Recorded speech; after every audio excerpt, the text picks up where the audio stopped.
December নিয়ে যারা গালি দাও তারা কি জানো ইতিহাস? 1971 সালে যুদ্ধের ইতিহাস কি জানো? প্রশ্ন করতে পারো আমি কি জানি? অবশ্যই আমি জানি।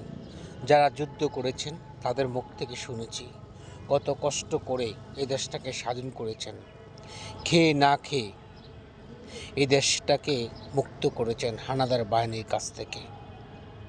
আজ 16 ডিসেম্বর আমরা এতই নিরক্ষরামি হয়ে গেছি যে তাদেরকে স্মরণ করতে মনে হচ্ছে আমাদের লজ্জা হচ্ছে।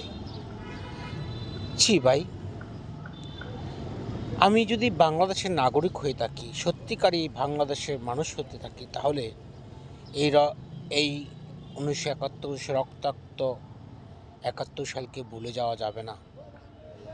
যারা ভুলে যাবে, যারা ভুলে যায়, যারা গালি দেয়, তাদের ভিতরে মনুষ্যত্ব নাই, তারা সত্যিকারই দেশপ্রেমিক না, তারা সুবিধাবাদী।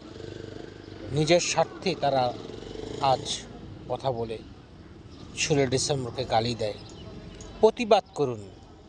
যারা গালি দিবে তাদেরকে মুখে থুতু দেন, তাহলে তারা শিক্ষা পাবে। এটাই সত্য।